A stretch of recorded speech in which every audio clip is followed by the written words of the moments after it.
దేవుని నామమునకు మహిమ కలుగును కాక. Heavenly light ministries global prayer tower ఆధ్వర్యంలో జరుగుతున్న ఉదయకాలపు క్విజ్ ప్రోగ్రామ్ కి మిమ్మల్ని అందరినీ ప్రేమపూర్వకంగా ఆహ్వానిస్తున్నాను. మరి జనవరి ఫస్ట్ వీక్ మొదలుకొని మరి ఈ యొక్క ఫస్ట్ వీక్ లో ఫస్ట్ సాటర్డే మొదలుకొని మరి ఈ దినం వరకు కూడా ప్రతి సాటర్డే ఇలాగున క్విజ్ నిర్వహించడానికి దేవుడు కృప దయచేస్తున్నాడు. అందును బట్టి దేవునికి కృతజ్ఞతాస్తుతులు చెల్లిస్తున్నాం. మరి ఆది కాండము, నిర్గమ కాండము, జూమ్ లింక్ ఉందా సిస్టర్? జూమ్ లింక్ ఎవరైనా షేర్ చేయండి జూమ్ లింక్ సిస్టర్ కి, మంజుల గారికి షేర్ చేయండి, లేకుంటే గ్రూప్ లో షేర్ చేయండి.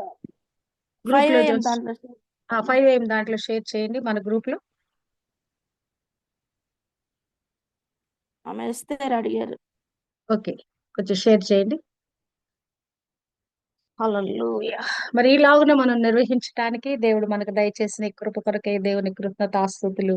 మరి ఆది కాండము, నిర్గమ కాండము, లేవి కాండం ముగించి ఇప్పుడు సంఖ్యాకాండములో ఉన్నాము.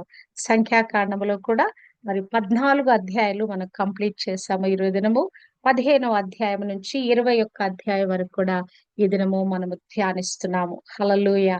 మరి దివ్య జాయిన్ కాలేదు. మరి దివ్య కూడా మరి పార్టిసిపేట్ చేస్తా ఉంది. మరి ఈ దినము మరి జాస్మిన్ గారు, మంజుల గారు, మరి సువర్ణ, మరి నయోమి, మరి ఎవరెవరు పార్టిసిపేట్ చేస్తారు, గ్రేస్ ప్రభ, మరి గ్రేస్ అమ్మ గారు, మరి షారోన్ రాలేదు. మరి వీరందరిని బట్టి దేవునికి మహిమ రూపిస్తున్నాను. మరి మొట్టమొదటిగా ప్రశ్నలు నేను స్టార్ట్ చేస్తున్నాను. మరి మొట్టమొదటి ప్రశ్న జాస్మిన్ సామ్ గారికి వేస్తున్నాను, ఎందుకంటే దివ్య రాలేదు గనక. ఆల్ఫాబెటికల్ ఆర్డర్ లో తనే మొదట ఉన్నారు గనక సహోదరి జాస్మిన్ గారికి మొట్టమొదటి ప్రశ్న.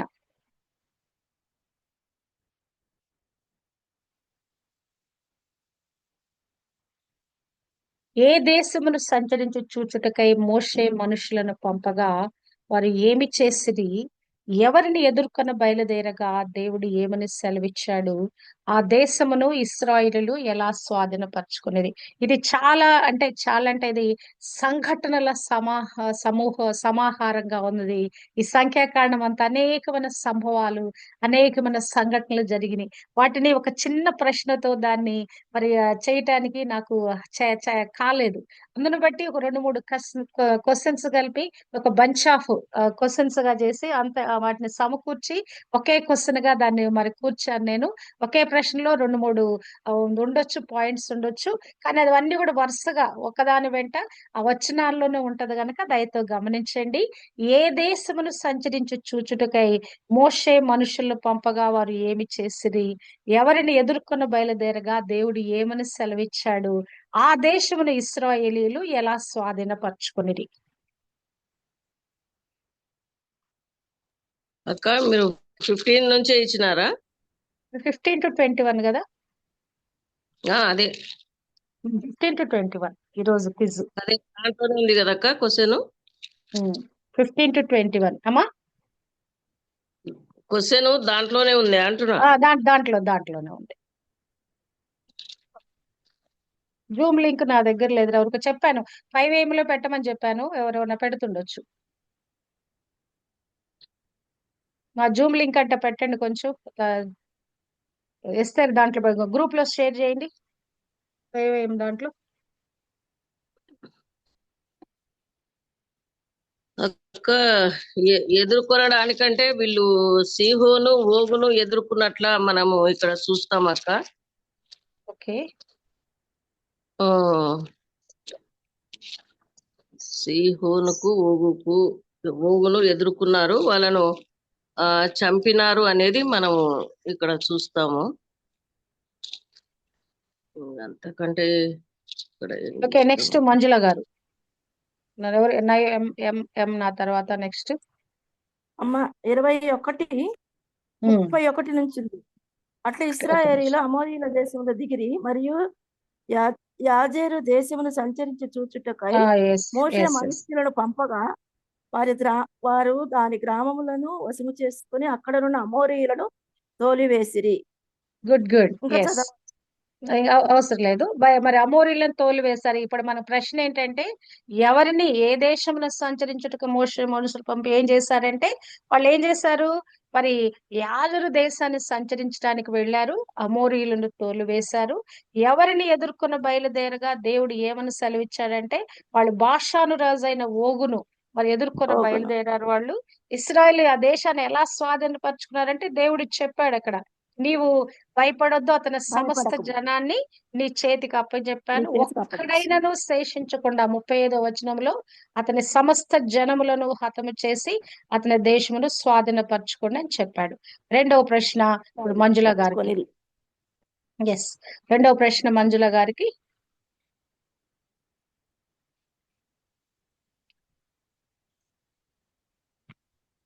తెగులు ఎందుకు వచ్చింది, ఎలా ఆగిపోయింది, తెగులు వలన ఎంతమంది చనిపోయారు? తెగులు ఎందుకు వచ్చింది, తెగులు ఎలా ఆగిపోయింది, తెగులు వలన ఇది ఎంతమంది చనిపోయారు? 16వ అధ్యాయంలో ఉన్నది ఇది. 16 ఓకే. చదువు చెప్పండి, వచ్చిన చెప్పండి.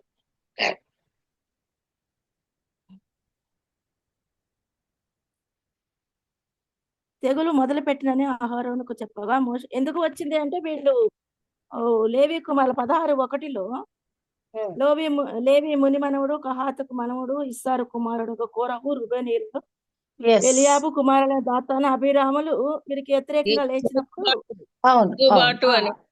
అప్పుడు 250 మంది చనిపోయారు. వాళ్ళు కాకుండా ఈ యొక్క 49వ అధ్యాయంలో కోరహు తిరుగుబాటుకు చనిపోయిన వారు కాక 14,700 మంది ఆ తెగులు చేత చచ్చారు. తెగులు ఎలా ఆగిపోయిందంటే మరి అహరోను వెళ్ళి అక్కడ ప్రాయశ్చిత్తం చేశాడు. అప్పుడు ఏమైందంటే అతడు చచ్చిన వారికి బ్రతికున్న వారికి మధ్యను ఆగగా ఇక్కడ తెగులు ఆగిపోయినట్లుగా మనం చూస్తా ఉన్నాము. Okay, good, very good. Next ప్రశ్న ఇంకెవరు పార్టిసిపేట్ చేస్తున్నారు? నయమి పార్టిసిపేట్ చేస్తున్నామా? ఓకే, నెక్స్ట్ సువర్ణకు ప్రశ్న. ఇది థర్డ్ ప్రశ్న సువర్ణకు.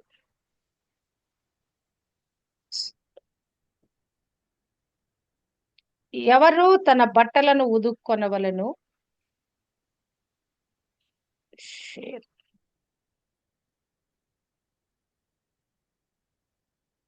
ఎందుకు ఉదుకుకొనవలను? బట్టలను ఉదుకున్నారు, ఇంకా రకరకాలు ఉంది ఉదుకుట అనే విషయంలో. కానీ ఇక్కడ ఉదుకు కొనవలెను అనే మాట ఉంది, ఉదుకు కొనవలెను. కాబట్టి ఎందుకు ఉదుకు కొనవలను? తన బట్టలను ఉదుక్కోవటానికి దేవుడు ఒక కారణం చెప్పాడు. ఈ కారణం బట్టి మీరు ఉతుక్కోండి బట్టలు అని చెప్పాడు. ఎవరు బట్టలు ఉతుక్కోవాలి, ఏ సందర్భంలో తమ బట్టలు ఉతుక్కోవాలి, మరి ఏంటి ఆ కారణం ఏంటి, అక్కడ రాయబడిన కారణం ఏంటి? అక్క 19:8 అక్క. దాన్ని దహించి వాడు నీళ్లతో తన బట్టలు ఉతుక్కొని నీళ్లతో స్నానం చేసి సాయంకాలం వరకు అపవిత్రుడై ఉండును. కాదు కాదు 7 అక్క. అప్పుడు ఆ యాజకుడు తన బట్టలు ఉతుకుకొని నీళ్లతో ఉదుకుకొనవలెను. అక్కడే రండి, మీరు అక్కడ కొంచెం మిస్ అయ్యారు. అదే అధ్యాయంలో చూడండి. ఓకే, మీరు అధ్యాయం కరెక్ట్ చెప్పారు కనుక నేను చిన్న క్లూ ఇస్తున్నాను. అదే అధ్యాయంలో ఉంటది, 19వ అధ్యాయంలోనే చూడండి ఒకసారి. ఉదుకుకొనవలెను, ఉతుక్కొనవలెనని ఇది మిస్ అయిపోయింది. ఓకే, 21 లో ఉంది చూడండి. ఓకే, నేను చెప్పకూడదు, సారీ. ఓకే, ఇది మిస్ చేసేద్దాం. 21 లో ఉంది. మరి పాప పరిహార జలమును ప్రోక్షించువాడు తన బట్టలు ఉదుకుకొనవలెను. ఎందుకంటే ఆ పాప పరిహార జలమును ముట్టువాడు సాయంకాలం వరకు అపవిత్రుడై ఉంటాడు గనక ఉదుక్కోవాలన్నమాట. ఓకే ఓకే, ఇప్పుడు ప్రశ్న దివ్యాకి. దివ్య జాయిన్ అయింది. దివ్య, నీకు ప్రశ్న అమ్మా. దివ్య,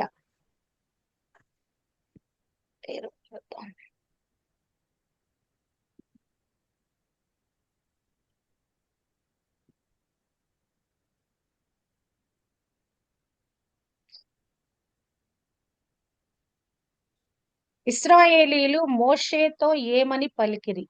ఇశ్రాయేలీయులు మోషేతో ఏమని పలికిరి? ఆయనతో ఏదో కొన్ని విషయాలు వాళ్ళు చెప్పుకున్నారు, ఏదో ఒక సందర్భంలో ఏదో చెప్పుకున్నారు. వాళ్ళు మోషేతో ఏం చెప్పుకున్నారు?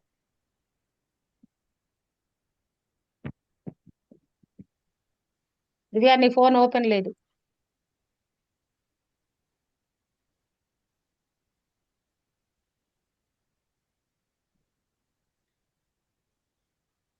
మా ఎవరి దగ్గర జూమ్ లింక్ లేదా? కొంచెం పోస్ట్ చేయమన్నారు, ఎవరు పోస్ట్ చేయలేదు Zoom link.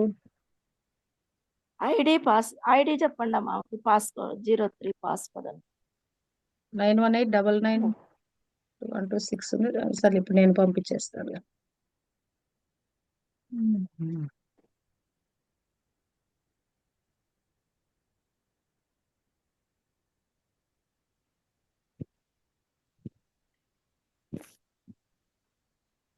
Okay, next pass on to jasmine గారు. అక్క నేను అనుకుంటున్నా 20వ అధ్యాయంలో మేము మా పశువులు చనిపోనట్లు ఈ అరణ్య సమాజంలోకి మీరేమి తెచ్చిదిరి, ఇక్కడ గింజలు లేవు, అంజూరాలు లేవు అని, నీళ్ళే లేవన్నారు అనేది అనుకుంటున్నాను. 25 అనుకుంటున్నాను అక్క. మరి ఇంకోటి మీ ఆన్సర్ ఏమో తెలియదు. ఏది ఏది ఏ అధ్యాయం అన్నారు? 20 అక్క క్వశ్చన్ కనపడట్లేదక్క. ఇశ్రాయేలీలు మోషేతో ఏమని పలికిరి? నేను తీసేసాను ఇప్పుడే. ఇశ్రాయేలీలు ఓహో. మోషేతో ఏమని పలికిరి? మోషేతో వాదించుచు అని ఉందక్క ఇక్కడ. ఓకే, మోషేతో. నెక్స్ట్ మంజుల గారు.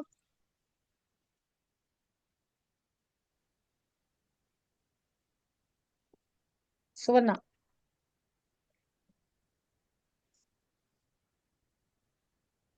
ఓకే, ఈ క్వశ్చన్కి ఆన్సర్ నేను చెప్తాను. 17వ అధ్యాయము 12వ వచనము 13వ వచనము. ఇశ్రాయేలు మోషేతో ఇట్లనరి, ఇదిగో మా ప్రాణములు పోయినవి, నశించిపోతుమి, మేమందరము నశించిపోతుమి. ప్రతి వాడును యెహోవా మందిరమునకు సమీపించు ప్రతి వాడును చచ్చును, మేమందరము చావవలసి ఉన్నదా అని పలికిరి. ఓకే, నెక్స్ట్ ప్రశ్న. ఇప్పుడు ప్రశ్న జాస్మిన్ గారికి.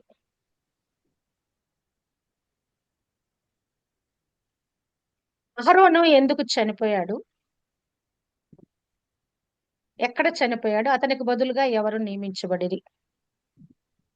అక్క 20వ అధ్యాయంలో మరి హోరు కొండ మీద అహరోను చనిపోతే అతనికి ప్లేస్ లో అతని కుమారుడు ఎలియాజర్ ప్రతిష్ఠించబడినాడని 20-25లో ఉందక్క. ఇక్కడ వస్త్రములు తీసి అక్కడ హోరు కొండ నెక్కిరి అనేది మనం చూస్తాం. 23 నుంచి 26 వరకు ఉంది.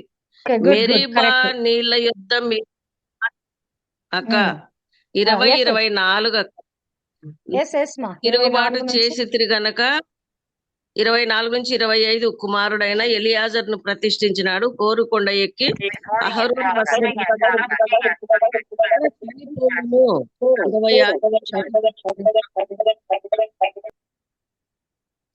అవును, కరెక్ట్. మెరీబా దగ్గర వాళ్ళు నీళ్లను వాళ్ళు మాట్లాడమంటే బండతో కొట్టారు గనక దేవునికి కోపం వచ్చి ఇక మీరు ముందు కొనసాగరని మాట్లాడతాడు. అందుని బట్టి అక్కడ తిరుగుబాటు దాన్ని బట్టి అతను చనిపోవటం అయింది. హోరుకొండ మీద మరి అతను తీసుకెళ్ళినప్పుడు ఇద్దరు ఎలియాజర్కి ఆ వస్త్రాలు తొడిగించబడినాయి. హల్లెలూయా. నెక్స్ట్ క్వశ్చన్ టు మంజుల గారు.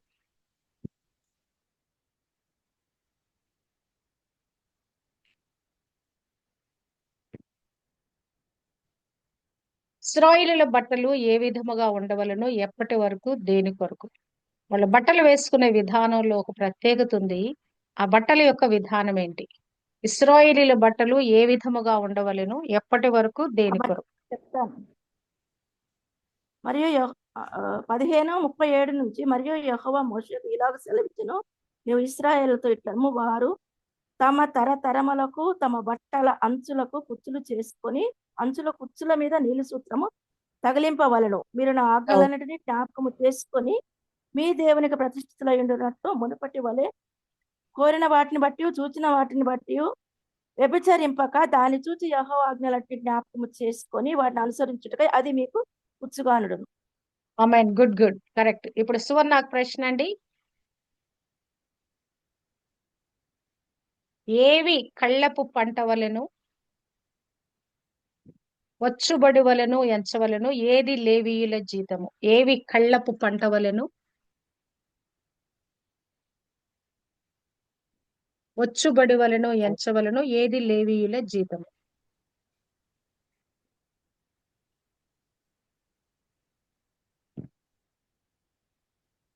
అక్క 15వ అధ్యాయం అక్క. ఓకే, 20-21 కాదు. మీరు మేము మొదట పిండి ముద్ద రొట్టెను ప్రతిష్టార్పణముగా ఎంచవలెను అక్కడ రెండు చెప్పారు దేవుడు. అర్పింపవలెను. ఏది కళ్ళపు పంట వలను, వచ్చుబడి వలను, ఎంచవలను, ఏది లేవీయుల జీతము.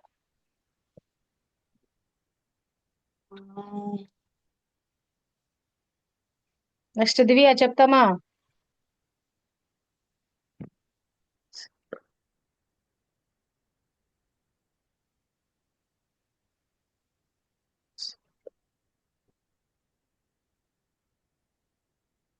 నెక్స్ట్ మంజుల జాస్మిన్ గారు. అక్క 18:27లో మీకు వచ్చు ప్రతిష్టార్పణపు కళ్ళపు పంట వలెను, ద్రాక్ష తొట్టి ఫలము వలెను ఎంచవలెను.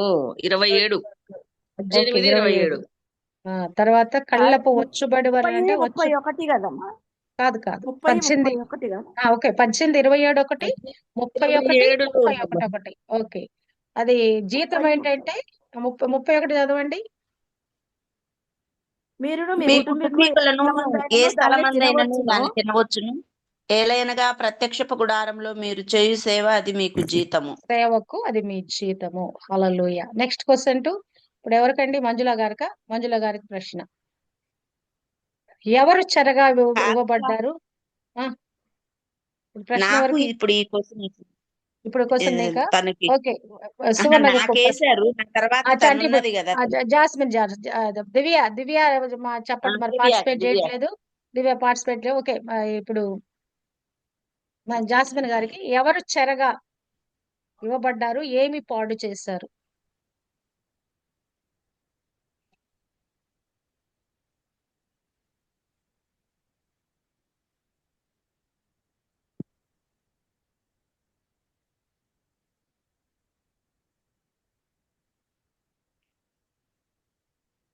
ఎవరు చెరగా ఇవ్వబడ్డారు, ఏమి పాడు చేశారు?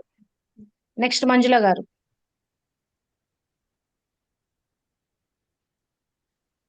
ఇది 21:30 అమ్మా. 21:30. ఓకే, చెప్పండి. 21, 29:30. 29:30. మోయాబు, Yes, నీకు yes. శ్రమ. కేమోషు జిల్లారా, మీరు నశించితిరి. తప్పించుకున్న తన కుమారులను, తన కుమార్తెలను అతడు అమోరీయుల రాజైన సీహోనుకు చెరగా ఇచ్చెను. ఓకే, వాటి మీద ఏమి పాడు గురిపెట్టి చేశారు? కొట్టెను. ఓకే, అమోరీయుల ఓకే, కాబట్టి అక్కడ వారు నశించారు. Okay, next question to Manjula గారు. ఏవి ప్రతిష్ఠితమైనవి, వాటితో ఏమి చేయబడను వలను, అవి ఎలా ఉంటాయి? ఏవి ప్రతిష్ఠితమైనవి, వాటితో ఏమి చేయబడవలను, అవి ఎలా ఉంటాయి?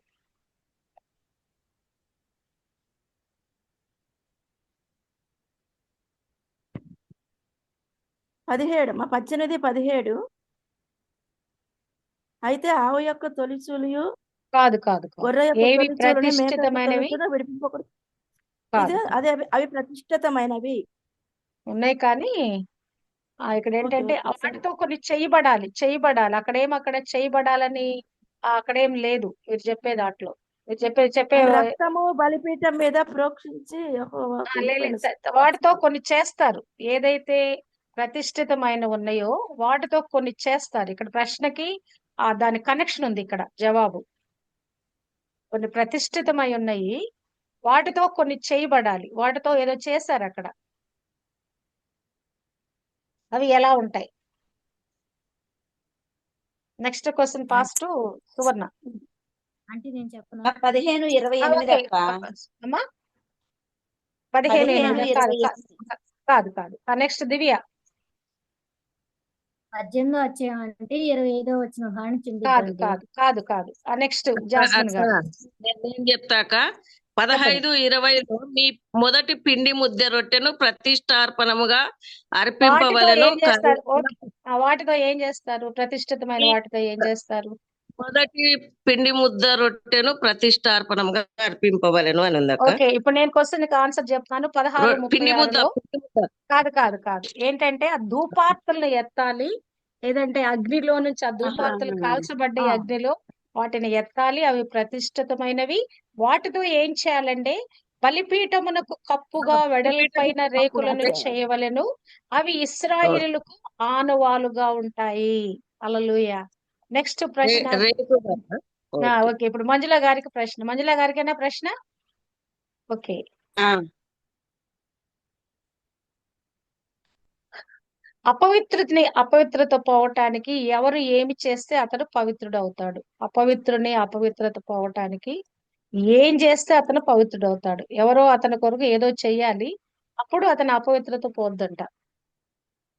చాలా ఉన్నాయి ఇందులో, కానీ ఒక అపవిత్రత పోవటానికి ఒక్కరు మరి దాని అతని గురించిన ఒక కార్యం ఏదో చేస్తారు, అప్పుడు అతను పవిత్రుడు అవుతాడు. అపవిత్రత పోవటానికి అతను ఎవరు ఏమి చేస్తే అతను పవిత్రుడు అవుతాడు? ఇది 19:9 అమ్మా.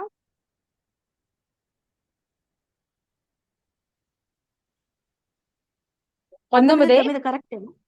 9 చదవండి. 9 కాదు. 9 కాదు అక్క. కాదు 19 కరెక్టే గాని 9 కాదు. చూడండి, అక్కడికే కిందికి వచ్చేయండి. చదవండి సిస్టర్, మీరు చెప్పండి, చదవండి. 19:12 అతడు 3వ దినమున జలముతో పాపశుద్ధి చేసుకొని 7వ దినమున పవిత్రుడగును.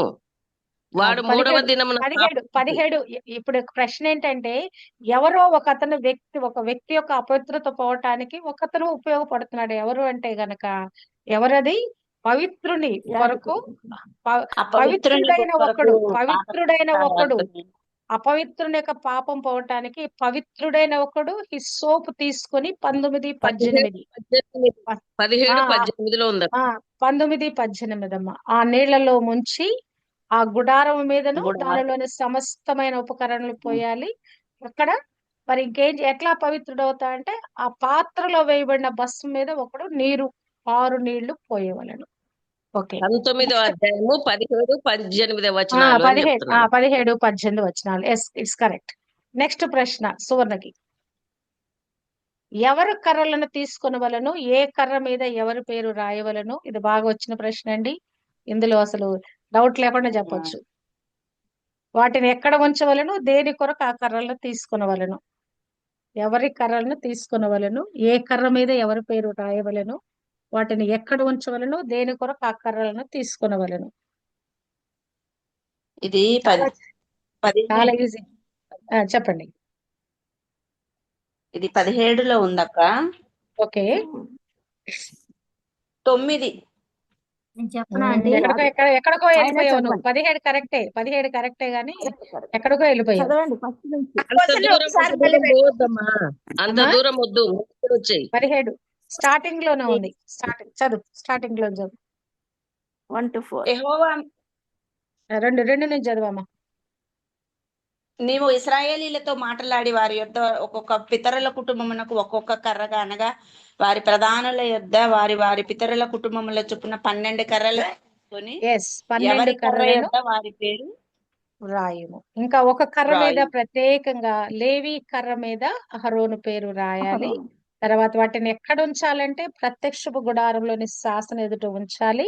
తర్వాత ఎందుకు అంటే గనక అక్కడ ఆ దేని కొరకు ఆ కర్రలు తీసుకోవాలంటే, మరి ఇశ్రాయేలులు మీకు విరోధముగా సణుగులంటే వీరికి అహరోనుకి మోషేకి వాళ్ళు విరోధంగా సణుగుతా ఉన్నారు. ఆ సణుగులు నాకు వినపడకుండా మాన్పివేయటానికి ఈ కర్రల పని అక్కడ దేవుడు ఆ ప్రక్రియ జరిగించినట్లుగా మనం చూడగలం. ఓకే, ఇప్పుడు ప్రశ్న ఎవరికంటే దివ్యాకి ప్రశ్న.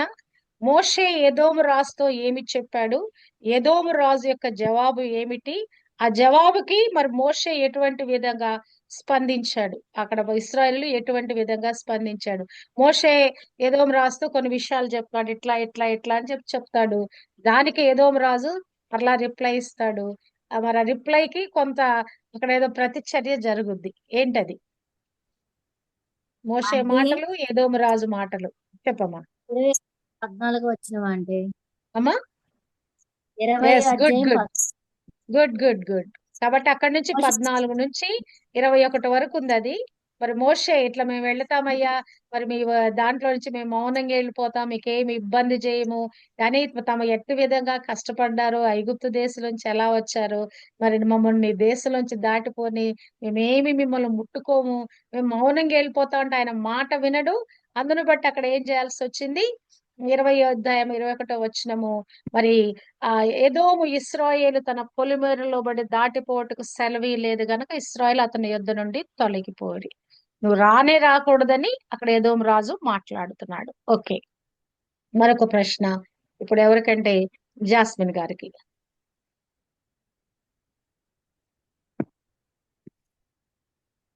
విశ్రాంతి దినమున కట్టెలు ఏరిన వ్యక్తికి ఏమి జరిగింది? ఒక వ్యక్తి విశ్రాంతి దినాన కట్టెలు ఏరుతున్నాడంట. అతని గురించి ఒక కట్టెడు అక్కడ 15:32 నుంచి ఉందక్క. ఆ మనుషుడు మరణశిక్ష ఉండవలెను, రాళ్లతో కొట్టి చంపవలనని మోషేతో చెప్పాను. మోషేకు ఆజ్ఞాపించినప్పుడు 36లో సర్వ సమాజము పాలెం వెలుపలికి వాని తీసుకొని పోయి రాళ్లతో వాని చావగొట్టెను.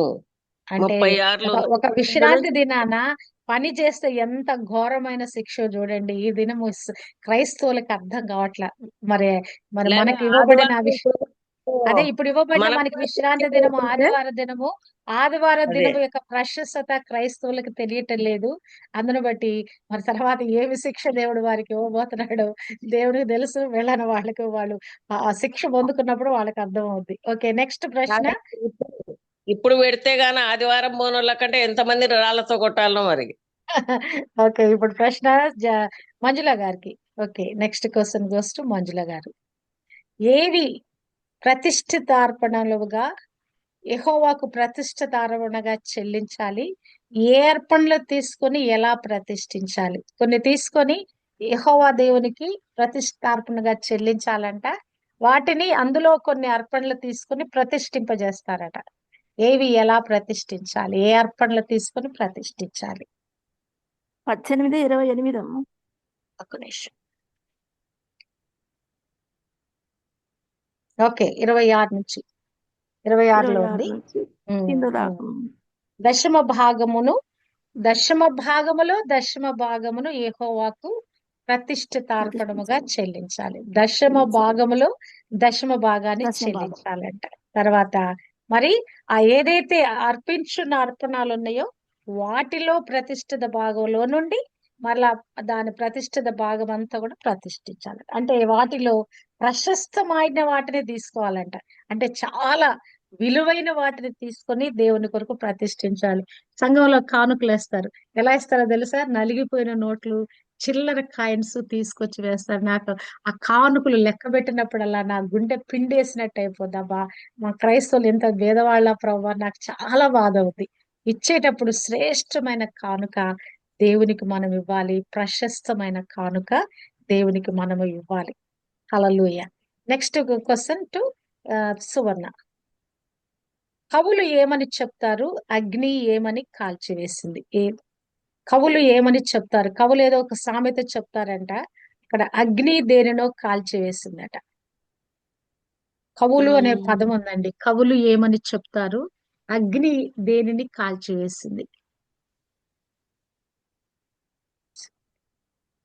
అయ్యో, నేను ఇది చదివాను, ఇదేంటి ఇలా ఉందని కూడా అనుకున్నాను. నేను చెప్పనా అంటే నెక్స్ట్ నువ్వే చెప్పేసేమ్మా. 21-27 అంటే కాబట్టి సామెతల పలుకు కవులు ఎట్లు చెప్పుదురు. గుడ్. యెషోబు సీమోను పట్టణమున అండి. ఓకే, ఏమని చెప్తారంటే ఈ విధంగా సామెతలు చెప్తారు. ఏమి కాల్చి వేసిందంటే సీహోను పట్టణం నుంచి జ్వాలలు బయలు వెళ్ళెను, అది మోయాబును చేరిన 6 దేశమును కాల్చివేసెను.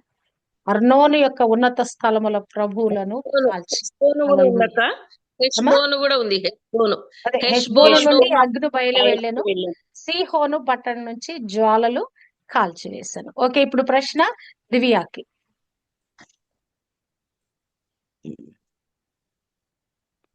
మోషే కోరహుతో ఏమని సెలవిచ్చును? వారు ఏం చేశారు? మోషే కోరహుతో ఒక ఆజ్ఞ జారీ చేశాడు. వాళ్ళు ఏదో చేయకూడని పనులు చేశారు. వాళ్ళకు ఒక ఆజ్ఞ జారీ చేశాడు. మోషే కోరహుతో ఏమని సెలవిచ్చును? మరి ఆ సెలవిచ్చిన దానికి ప్రతిస్పందనగా వారు ఏం చేశారు?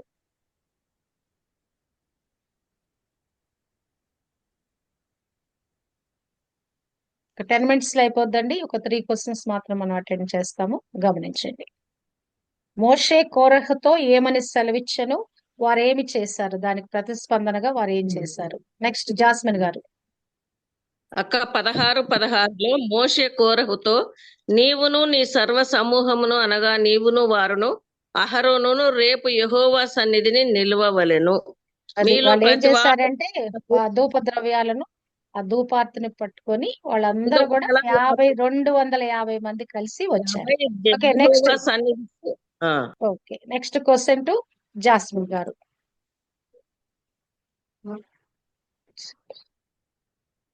నరశవను ముట్టిన వాడు ఎన్ని దినములు అపవిత్రుడయుండును? నరశవాన్ని ముట్టుకుంటే అపవిత్రత కలిగి ఉంటాడు. ఎన్ని దినాలు అపవిత్రుడై ఉంటాడు? అతడు దేనితో 19, పవిత్రుడవుతాడు?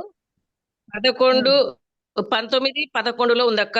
ఏ నరశవమునైనను ముట్టినవాడు 7 దినములు అపవిత్రుడయుండును. అతడు 3వ దినమున జలముతో పాపశుద్ధి చేసుకొని 7వ దినమున పవిత్రుడగును. ఒకవేళ 3వ ఓకే, దినమున ఓకే, పాపశుద్ధి చేసుకోకుంటే 7వ దినమున పవిత్రుడు కాడు.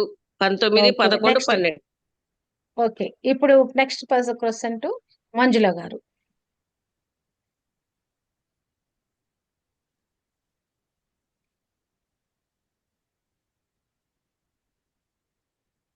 మెరీబా అనగానేమి, అక్కడ ఏమి జరిగింది? మెరీబా అంటే వివాదము అమ్మా. ఓకే, అక్కడ ఏం జరిగింది? ఇశ్రాయేలు యెహోవాకు వాదించినప్పుడు ఆయన వారి మధ్యన తనను పరిశుద్ధపరచుకున్నాను. ఇక్కడ బండ నాకు మాట్లాడడం అంటే రిఫరెన్స్ కొడతారు. చెప్పండి. 20లో రిఫరెన్స్ 20లో. అది 20:13 ఉంది. ఆ ఓకే, పైనుంచి ఓకే, ఇంకా పైనుంచి. అదంతా ఓకే, మరి 11 నుంచి ఉంది ఇక్కడ. ఎందుకంటే అక్కడ ఆ, ఏం జరిగిందంటే అక్కడ నీళ్లు సమృద్ధిగా ప్రవహించినాయి. మరి అక్కడ మోషే తన చెయ్యెత్తి 2 మార్లు బండ, తన కర్రతో బండను కొట్టగా నీళ్లు సమృద్ధిగా ప్రవహించాను. ఓకే, నెక్స్ట్ క్వశ్చన్ టు సువర్ణ.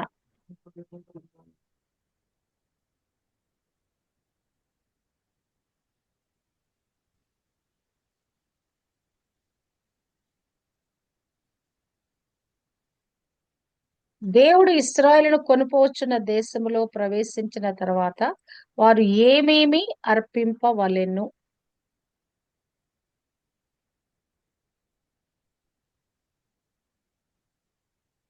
ఇదేంటి షేర్ కావటం లేదు?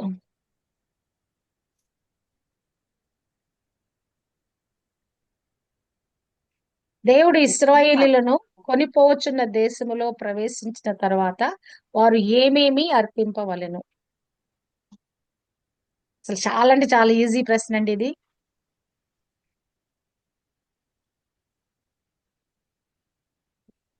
అక్క. Okay, good. చెప్పండి. 2, నీవు ఇశ్రాయేలీలతో ఇట్లనము, నేను మీకు ఇచ్చుచున్న దేశ నివాసులలో మీరు ప్రవేశించిన తర్వాత ఇంపైన సువాసన కలుగునట్లుగా గోవులలోని దానిని గాని గొర్రె ఓకే, ఓకే, మేకలలోని ఇక్కడ ఏమి దానినే గాని అర్పింపవలెను అంటే ఏమి అర్పింపవలెను అనేది 9వ వచనములో ఉందండి. 15:9లో ఉంది. ఆ కోడెతో కూడా 10:30 నూనె కలపబడిన 6 పళ్ళ గోధుమ పిండిని నైవేద్యముగా అర్పింపవలెను. ఇంకొకటి, ఆ దేశం ఆహారంను తినున్నప్పుడు ప్రతిష్ఠితార్పణం యెహోవాకు అర్పింపాలి. తర్వాత 20లో 19, 9, 19, 20లో తర్వాత మొదటి పిండి ముద్ద రొట్టెను ప్రతిష్ఠితార్పణగా అర్పింపవలెను. ప్రతిష్ఠార్పణముగా తర్వాత అర్పింపవలెను. 21లో కూడా మరి అదే మాట తరతరములకు రాయబడింది. మొదటి పిండి ముద్దలో నుండి ముద్దను ప్రతిష్ఠార్పణమును యెహోవాకు అర్పింపవలెను. అర్పింపవలెను. ఓకే, నెక్స్ట్ క్వశ్చన్ టు దివ్య. ఎవరు దేనికి ప్రత్యక్ష గుడారమునకు రాకూడదు? కొంతమంది ప్రత్యక్ష గుడారానికి రాకూడదని అక్కడ దేవుడు సెలవిచ్చాడు. ఎవరు రాకూడదు ప్రత్యక్ష గుడారానికి? మరి వస్తే గనక ఏమవుద్ది? ఎవరు ఉత్తరవాదులు అవుతారు? ఎవరు ఏమి సంపాదింపకూడదు? అక్కడ కొద్దిమంది ఈ సంపాదన మీరు చేసుకోకూడదని కొద్దిమందికి సెలవు ఇవ్వబడింది.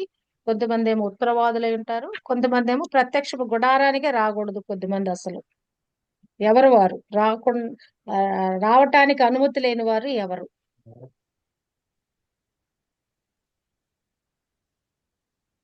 జాస్మిన్ గారు. అక్క ఇశ్రాయేలీలు అసలు రాకూడదు, లేవీలు మాత్రమే సేవ చేయాలా? వాళ్ళు ఉత్తరవాదులై ఉంటారని మనకు 18:23లో ఉందక్క. Okay, good, good. ఇశ్రాయేల్ చావకుండునట్లు 22, 23 లేవి ప్రత్యక్ష గుడారం యొక్క సేవ చేసి దోషమునకు తామే ఉత్తరవాదుల యుందురు అని ఎస్ ఉంది. ఎస్ 22:22. ఓకే, వారు ఏమి సంపాదించకూడదంటే వారి లేవీయులు ఆ, ఇశ్రాయేలీయుల అందుచేత మధ్య వారి మధ్యను స్వాస్థ్యం స్వాస్థ్యము సంపాదించకూడదు. సంపాదించకూడదు. 24 ఇప్పుడు అక్క. ఓకే, ఇప్పుడు 24, ప్రశ్న 20. ఓకే, ఇప్పుడు ప్రశ్న జాస్మిన్ గారికి.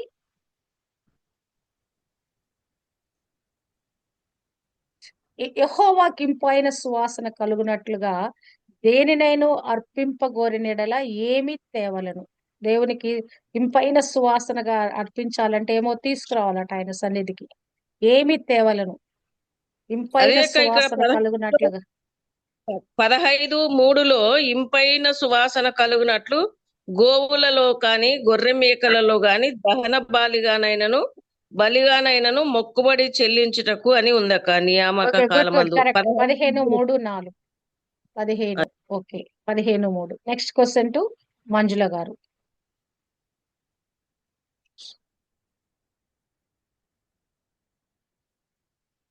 ఇశ్రాయేలులు ఏ పాట పాడిరి, ఎందుకు పాడిరి, అక్కడ ఏమి చేసిరి? ఇశ్రాయేలు ఒక పాట పాడారంట. ఏం పాట పాడారు వాళ్ళు? అక్కడ ఏం చేశారు? ఎందుకు 20 పాడారు? 21:17 నుంచి అమ్మా. చదవండి. అప్పుడు ఇశ్రాయేలీయులు ఆ పాట పాడిరి, బావి ఉబ్బుకును. అది ఆ పాట. ఉమ్. ఆ అక్కడ ఏం పైన చేశారంటే వాళ్ళు అధికార దండము చేత కర్రల చేత దానిని తవ్వారు. మరి అక్కడ వారికి నీళ్ళు ఇస్తానని చెప్పాడు గనక అక్కడ వాళ్ళు పాట పాడారు. Okay, next question to Suvarna.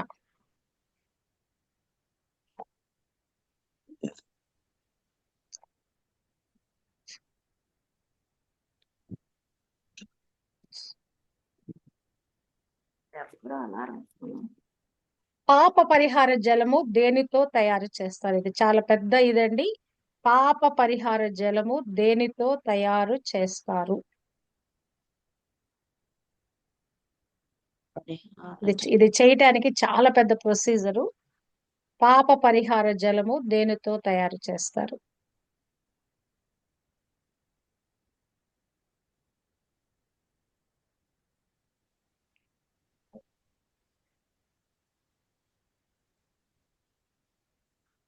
Next దివ్య, ఎవరైనా చెప్పండి. ఇది పాప పరిహార జలము 19:1 నుంచి 9 వరకు ఉందమ్మా.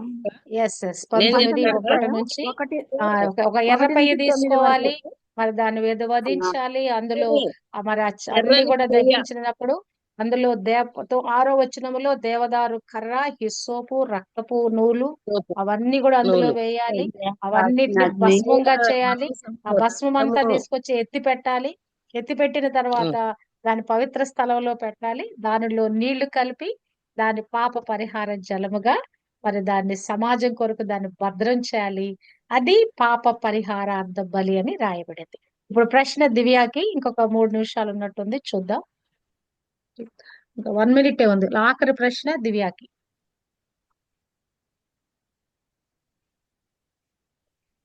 మిరియాము ఎప్పుడు ఎక్కడ చనిపోయింది? అక్కడ ఆ సమాజము ఎలా ప్రవర్తించింది? మిరియాము చనిపోయిందంట. ఎక్కడ చనిపోయింది? ఆ సమాజం అక్కడ ఎలా ప్రవర్తించింది? 21 అక్క. 1, 2. సరే పర్వాలేదు. ఓకే, ఎవరైనా పర్వాలేదు. సరే, ఆఖరి ప్రశ్న గనక మరి అక్కడ ఆమె చనిపోయి పాతి పెట్టబడింది. అక్కడ జరిగింది ఏంటంటే మళ్ళీ వెంటనే ఆ సమాజము నీళ్లు లేకపోయినందువలన వాళ్ళు మోషే అహరోనులకు విరోధముగా పోగయ్యారు. మరి చూడండి, అసలు మన మానవుని యొక్క బుద్ధి ఎంత ఘోరంగా ఉంటుందో చూడండి. కొంచెానికి దేవుడి మీద తిరగబాటు. మరి మనం ఆత్మ పొందుకొని మనం అలా చేయకుందుము గాక. అహరోను స్వాస్థ్యం ఏమిటి? లేవీల స్వాస్థ్యం ఏమిటి? ఇంకొక 1 మినిట్ ఉందండి. ఈ విషయము మరి జాస్మిన్ గారు, అహరోను స్వాస్థ్యం ఏమిటి? లేవీల స్వాస్థ్యము ఏమిటి? అహరోను కక్క 18:20లో ఈ వారి దేశంలో నీకు స్వాస్థ్యం కలగదు, వారి మధ్యన నీకు పాలు ఉండదు, ఇశ్రాయేలీల మధ్యన నీ పాలు నీ స్వాస్థ్యం నేనే. 18:20. లేవీల స్వాస్థ్యం ఏంటంటే 24లో ఉందక్క. ప్రతిష్టార్పణ దశమ